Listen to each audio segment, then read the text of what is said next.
إن الحمد لله نحمده ونستعينه ونستغفره ونعوذ به من شرور أنفسنا ومن سيئات أعمالنا من يهده الله فلا مضل له ومن يضلل فلا هادي له أشهد أن لا إله إلا الله وحده لا شريك له وأشهد أن محمدا عبده ورسوله لا نبي بعده اللهم صل وسلم وبارك على هذا النبي الكريم سيدنا ومولانا محمد وعلى آله وصحبه أجمعين أما بعد فيا عباد الله أوصي نفسي وإياكم بتقوى الله وطاعته لعلكم ترحمون يقول الله تعالى في كتابه الكريم وهو أصدق القائلين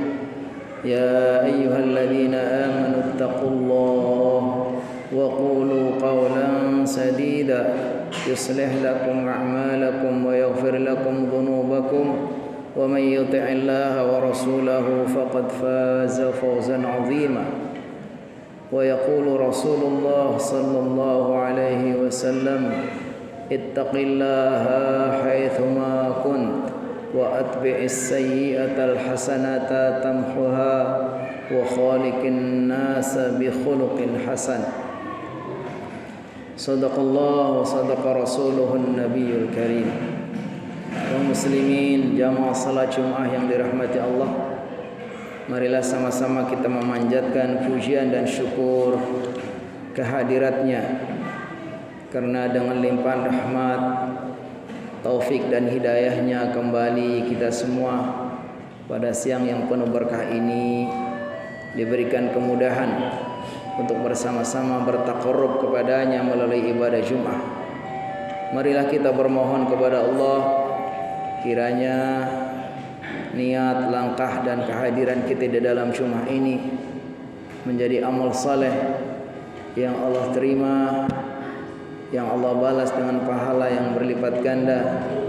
Allah catat di dalam lembaran-lembaran kebaikan kita dan akan menjadi penambah beratnya, banyaknya timbangan amal kita di sisi Allah Subhanahu wa taala.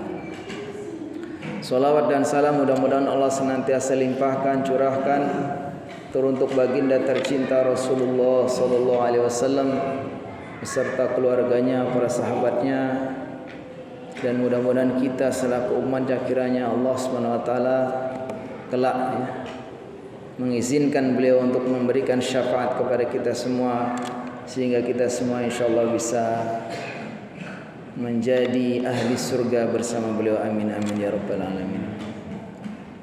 Kaum muslimin jamaah salat Jumat yang dirahmati Allah, sungguh suatu yang ironi, suatu yang aneh, kita di negeri Indonesia tercinta yang mayoritas penduduknya umat Islam, bahkan Indonesia itu adalah negara yang berpenduduk muslim terbesar di dunia, tapi nuansa takut kepada Islam, benci kepada syariat Islam, khawatir kepada orang-orang yang bersungguh-sungguh menerapkan syariat Islam ini kita rasakan di sekitar kita. Kita rasakan di sebagian saudara-saudara kita. Terasa sekali kebencian kepada Islam ini bisa kita lihat dari apa yang berkembang di masyarakat maupun di dunia nyata ataupun di dunia maya. Stigma-stigma, tuduhan-tuduhan yang sebetulnya itu jauh panggang dari apinya. Tidak seperti itu. Islam dibilang agama radikal, Islam agama impor, Islam agama kadrun, Islam agama yang tidak menjunjung tinggi pluralisme atau pluralitas dan seterusnya. Yang kita rasakan itu kadang-kadang membuat kita menjadi sakit hati juga. Membuat kita kadang-kadang apa benar seperti itu. Karena kalau kita lihat dari namanya saja Islam itu artinya apa? Aslama yuslimu. Bisa artinya berserah diri. Bisa juga artinya yang menyelamatkan. Assalam juga artinya damai. Dan Nabi Muhammad SAW itu adalah sebagai orang yang membawa Islam ini. Beliau diutus di tengah masyarakat jahiliyah yang dulu tidak ada keadilan, satu dengan yang lain itu selalu bertikai, kezaliman di antara mereka terjadi, tidak ada kedamaian. Begitu datang Nabi Muhammad membawa Islam, lalu berubahlah suasana menjadi damai, menjadi adil, menjadi bahagia. Sehingga sungguh tidak ada dasarnya kalau mereka kemudian menuduh agama ini keras, mengajarkan ketidakadilan dan seterusnya. Dan Allah Subhanahu wa taala mengutus Nabi Muhammad itu sebagai rahmat. Dan rahmat itu kasih sayang bukan hanya untuk orang Islam, tapi untuk lil alamin. Wa ma arsalnaka illa rahmatan lil alamin. Kami tidak mengutus engkau wahai Nabi Muhammad melainkan agar menjadi rahmat, menjadi kasih sayang untuk alam sekitarnya, muslimnya, non muslimnya, alam sekitarnya, semua. Bahkan kalau kita perhatikan yang bahasa sekarang mungkin dikenal dengan Islamofobia itu, ketidaksukaan, kebencian kepada Islam ini, itu kalau di negara-negara tertentu, di wilayah-wilayah tertentu itu, khususnya yang muslimnya minoritas itu, bukan sekedar cacian, bukan sekedar kata-kata. Kalau di sini masih kata-kata mungkin sebagian. Di negara-negara lain, di tempat-tempat tertentu, ketika minoritas muslim itu mereka sudah mendapatkan ketidakadilan. Banyak perlakuan-perlakuan yang tidak adil, kezaliman kepada saudara-saudara kita. Pokoknya kita melihat bagaimana di India, di Bangladesh, dan yang sangat real itu umpamanya di Palestina. Palestina itu saudara-saudara kita yang ketika dulu 77 tahun yang lalu bangsa Indonesia memproklamirkan diri sebagai bangsa yang merdeka, itu dari sana sudah ada dukungan pernyataan dari bangsa Palestina mendukung kemerdekaan kita. Setelah 77 tahun kita merdeka, sampai sekarang mereka belum merdeka. Kalau kita perhatikan, di balik itu sebenarnya konspirasi dari negara-negara yang tidak suka kepada Islam. Walaupun mereka mengaku sebagai negara yang menjunjung tinggi kemanusiaan, kemerdekaan, tapi buktinya di alam yang sudah gemerlap seperti ini, modern seperti ini, ternyata ada negara yang sampai sekarang belum merdeka, enggak mereka dukung. Di negara-negara di dunia itu sudah 80% mengakui kemerdekaan Palestina. Tinggal kurang lebih 20% enggak mau mengakui. Tapi 20%-nya siapa? Mereka. Orang yang berkonspirasi intinya karena tidak suka kepada Islam. Makanya kata Allah, wa ma naqamu minhum illa ayyuminu billahil azizil hamid.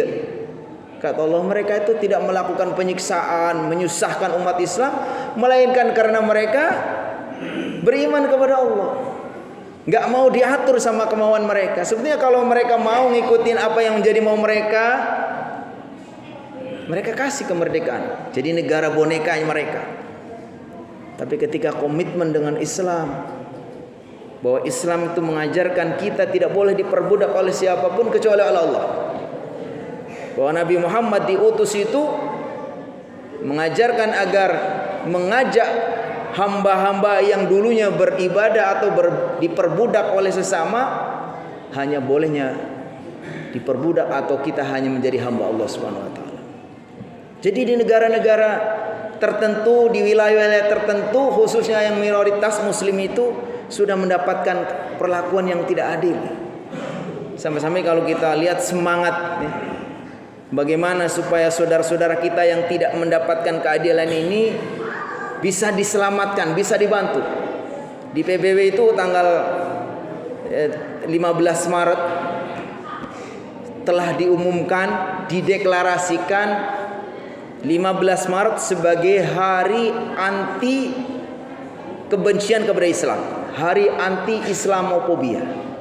Kenapa itu terjadi? Karena memang dilihat kenyataannya itu di sebagian wilayah, di negara-negara tertentu, daerah tertentu, umat Islam itu sudah mendapatkan ketidakadilan, diperlakukan tidak adil.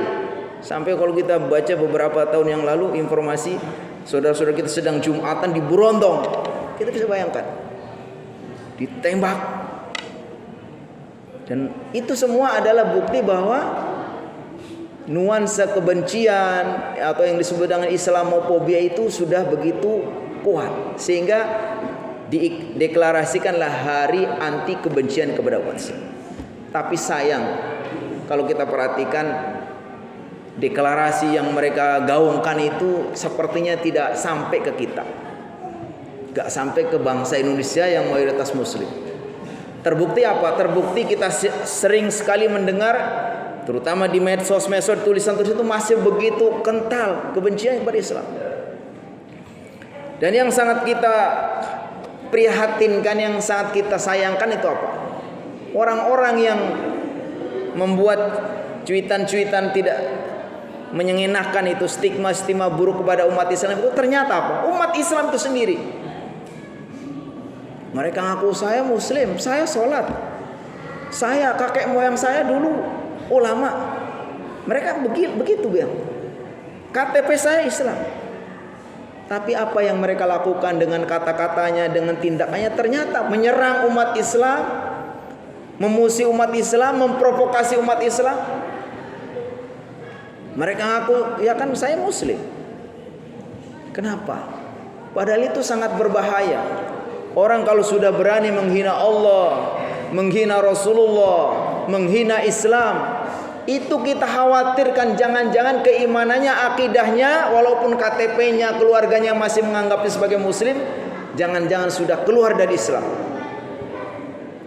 Kata Allah Subhanahu wa taala, "Wala in sa'altahum", kalau mereka ditegur, dikatakan, "Kenapa kamu masih menghina umat Islam, menghina Islam?" Mereka katakan, "Qul innama nakhudu wa nal'ab." Kami hanya candaan. Kami kan otokritik. Saya kan Muslim juga. Saya mau ngiritik saudara saya. Harusnya begitu.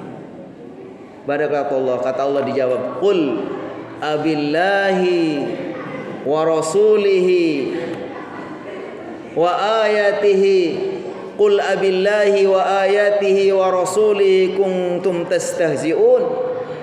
Katakanlah, apa kamu kepada Allah, kepada ayat-ayat Allah, kepada Rasulullah kamu berani menghina, mengejek? Kamu masih ngaku Muslim. Kata Allah, la ta'tadiru qad kafartum ba'da imanikum. Jangan cari-cari alasan. Mungkin kamu sudah kafir karenanya. Jadi masalah menghina, mengejek, mencaci agama ini masalah yang sangat berbahaya. Jangan sampai kita pengen cari popularitas biar terkenal, kita buat atau kita ngevlog pendek, buat video singkat, kemudian kita upload supaya terkenal dengan mencaci Allah, mencaci Rasulullah, mencaci ayat-ayat Allah. Kata Allah, la ta'tadiru qad kafartum ba'da imanikum. Jangan kalian cari-cari, jangan bercanda. Khawatir kalian itu sudah menjadi kufur. Qad kafartum ba'da imanikum. Lalu pertanyaannya, kenapa kita di negara yang mayoritas Muslim, kita semua juga dari keluarga Islam, kakek moyang kita Muslim, kenapa masih begitu subur nuansa kebencian, berbagai macam stigma buruk kepada Islam itu begitu masif? Kenapa? Tentu para ahli juga menganalisa kenapa itu terjadi seperti itu. Di antaranya karena kita sendiri, umat Islam itu sendiri yang hakikatnya tidak mengenali Islamnya. bodoh kepada agama sendiri itu termasuk musibah yang besar. Min a'dhamil masaibi 'alal muslimin al-jahlu bil Islam. Di antara musibah besar yang berbahaya yang menimpa umat Islam, karena umat Islamnya itu tidak tahu kepada Islam itu sendiri. Dia merasa agama lain, apa lain itu lebih bagus dan seterusnya. Lalu dia karena nggak kenal. Kenapa nggak kenal? Ya nggak mau ngaji, nggak mau mengkaji. Harusnya kembali kepada Al-Quran, kembali kepada As-Sunnah. Kita ngaji kepada ulama-ulama yang pemahamannya benar tentang Al-Quran, tentang As-Sunnah. Jangan kita puas dengan apa yang sudah kita dapatkan dulu. Waktu di kampung pernah ngaji dikit-dikit, habis itu sudah ke kota merantau sekian tahun, udah sampai kerja sukses, udah sampai pensiun, nggak mau ngaji juga. Itu penyakitnya, sehingga kita tidak mengenal apa itu Islam. Pada kalau Allah Subhanahu wa taala, wa kaifa takfuruna wa antum tutla alaikum ayatullahi wa fikum rasuluh. Mana mungkin kalian akan menjadi kufur, jauh dari Islam, sedangkan kalian selalu dibacakan ayat-ayat Allah dan dibacakan hadis-hadis Rasulullah. Kalau kita selalu dekat dengan kajian-kajian, ngikuti ngaji, baca ayat, kita kaji agama ini, insya Allah semakin kenal kita kepada Islam, semakin cinta. Ada orang yang mau menjelek-jelekan, kita marah karena kita udah cinta. Makanya kata Buya Hamka, kalau kamu sebagai muslim ada agama dihina, kamu kok nggak marah, ganti aja bajumu dengan baju kafan. Ya, karena orangnya itu sudah, agama sudah nggak ada artinya, agamanya sendiri caci pun nggak marah, nggak apa dia. Kenapa dia nggak marah? Nggak kenal juga. Yang kedua, kenapa orang itu gampang mencaci, menjelek-jelekan agama sendiri? Ya kadang-kadang karena dia itu terprovokasi. Sudah nggak kenal agama yang benar, lalu dia itu mendengarkan informasi-informasi yang sebetulnya itu memang sengaja, informasi yang mereka setting, ayat-ayat yang mereka atur-atur yang menunjukkan Islam itu mengajarkan kekerasan, syariat Islam ini begini. Itu semua informasi yang mereka setting ulang kemudian disampaikan kepada kita. Lalu kita karena nggak ngerti juga, kita terima begitu saja. Akhirnya kita terprovokasi. Makanya kata Allah, ya ayyuhalladzina amanu in ja'akum fasiqun binaba'in fatabayyanu. Kalau datang informasi, berita dari orang-orang fasik, apalagi kita nggak kenal, informasi sekedar dari medsos kita nggak tahu, jangan langsung kita itu terpengaruh. Oh berarti Islam begini dong? Enggak. Kita kaji, apa benar? Kita cocokkan dengan ayat, dengan hadis, tanyakan kepada ahlinya. Kalau kita tanyakan pasti informasi-informasi tentang buruknya Islam itu pasti nggak ada. Islam itu adalah rahmatan lil alamin, nggak mengajarkan kekerasan. Islam itu toleran. Kata Allah Subhanahu wa taala, la yanhakumullahu 'anil ladzina lam yuqatilukum fid dini wa lam yukhrijukum min diyarikum an tabarruhum wa tuqsitu ilaihi. Kata Allah, Allah tidak melarang kalian berbuat adil dan baik kepada orang non muslim ketika mereka tidak memusuhi kamu. Jadi nggak benar kalau ada informasi Islam menyerbu, ini nggak ada. Intinya ketika kita mendapatkan informasi, kita harus seleksi juga. Dan yang terakhir, mungkin ada juga andilnya kita. Andilnya kita belum bisa menunjukkan, menampilkan Islam yang sebenarnya, Islam yang rahmatil lil alamin. Kita kadang-kadang juga masih terprovokasi, akhirnya kita juga menunjukkan keislaman yang tidak benar, lalu kita membalas, mencaci mereka. Makanya kata Allah, wala tashubbul ladzina yad'una min dunillah fayashubbullaha adwan bighairi ilmi. Kata Allah, janganlah kamu mencaci orang-orang yang beribadah kepada selain Allah. Agama lain itu enggak boleh dicaci kita. Kita orang muslim tidak boleh mencaci agama lain. Karena kalau kita mencaci mereka, kata Allah, fayashubbullaha adwan bi ghairi ilmin. Mereka akan membalas mencaci kita, dan kalau mereka membalas tentu mereka akan lebih tidak tahu bagaimana membalasnya, mungkin jauh lebih keras dan lebih menyakitkan. Oleh karena itu marilah pada kesempatan ini kita kembali tunjukkan bahwa seorang muslim diajarkan untuk sebagai rahmatan lil alamin, diajarkan untuk mengenali agamanya dengan benar. Kita tidak mudah terprovokasi dengan informasi-informasi yang tidak benar, dan yang lebih penting kita harus menunjukkan bahwa Islam adalah sebagai rahmatul lil alamin, sehingga dirasakan kebaikannya baik untuk sama saudara semuslim maupun orang-orang selain muslim. Barakallahu li wa lakum fil Qur'anil azim wa nafa'ani wa iyyakum bima fihi minal ayati wa dzikril hakim wa taqabbala minni wa minkum tilawatah innahu was-sami'ul 'alim.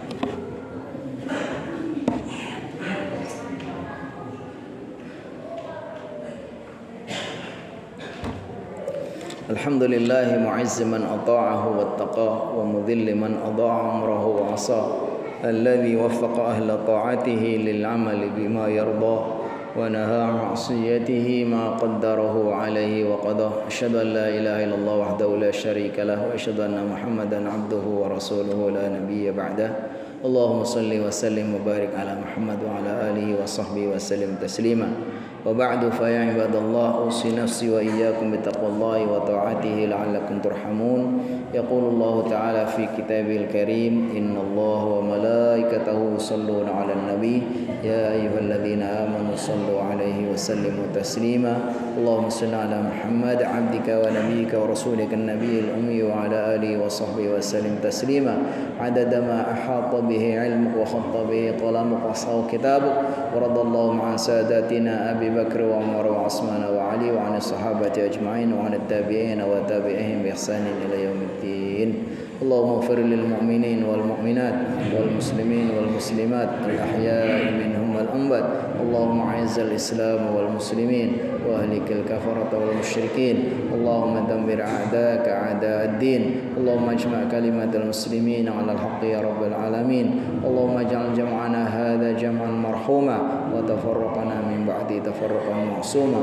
اللهم أعنا على ذكرك وشكرك وحسن عبادتك. اللهم آت نفوسنا تقواها وزكها أنت خير من زكاها أنت وليها ومولاها. ربنا آتنا في الدنيا حسنة وفي الآخرة حسنة وقنا عذاب النار. عباد الله إن الله يأمر بالعدل والإحسان وإيتاء ذي القربى وينهى عن الفحشاء والمنكر والبغي يعظكم لعلكم تذكرون ولذكر الله أكبر.